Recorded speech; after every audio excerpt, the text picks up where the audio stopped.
paper. So I submitted my paper at the advice of my professors to the North American Patristic Society, which meets in Chicago. And it was a paper on some obscure stuff from the first 5 centuries of Christianity. And I submit the paper and I go to present, and after I'm done, I look around. Nobody really said anything bad or good, which is okay with me. I look around and I walk out in the lobby and I realize I am surrounded by important people. Walking all around the lobby are these people who, they're wearing the stereotypical professor's jacket, and they have the name tag that says, distinguished professor of such and such at Harvard. And I sat down at a table, and nobody knew who I was. They were just walking around talking to each other. And I realized that I felt like an ant among giants.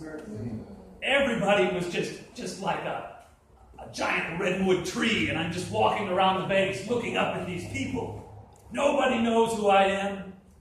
Now, the thing about academic conferences, and I discovered this in the midst of this process, I knew beforehand because of stories I heard, is that all the action at academic conferences doesn't always take place in the conference itself.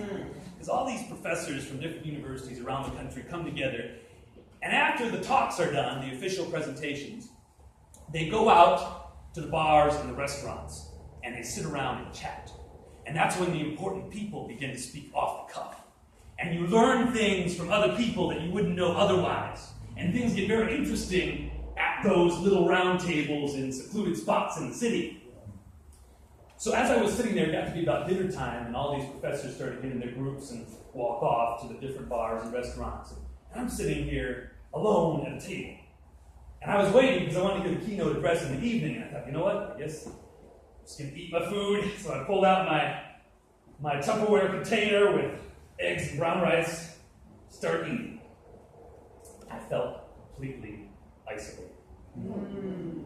All these giants are walking by me, and here I am, alone. And just then, when this cloud of depression was wafting over me, I see a professor I knew from Loyola. And she came up to me, she said, "Andy, it's so good to see you. Aren't you going to come and join us? Me and a couple of professors, we're going to go to this restaurant." And I said, "Oh, okay, sure." And so I walked over with her, and she introduced me to these professors. And these were people that normally I would refer to as Professor such and such. And one by one, they began introducing themselves to me, and they said, "Hey, my name is Bob." That had never happened to me before. I had never called someone who was a professor Bob. And so I followed them, and we walked out on Michigan Avenue, and as we're walking down the sidewalk, this reality finally sunk in. I'm standing here, shoulder to shoulder, with the hotshots. And I felt like I grew 2 feet. It's impossible to describe that feeling of being accepted, being welcomed. All human beings have an innate desire to be accepted. This desire is so powerful, it lies behind things you wouldn't even imagine, like gang violence, as a matter of fact.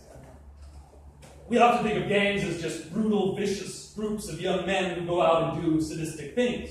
And of course, gangs do many terrible things, but the real reason why young men join gangs is not because they are innately violent or brutal.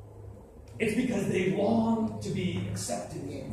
And in a society which does not recognize them, they will look anywhere to find that feeling of acceptance. They'll get weird tattoos on their backs. They will go through strange initiation rites. They'll even kill someone they don't even know, just because we all need that feeling of being accepted. And this feeling is so powerful and so important that God has recognized it and has given us numerous commands all throughout the Bible, from the very beginning all the way to the end, that you shall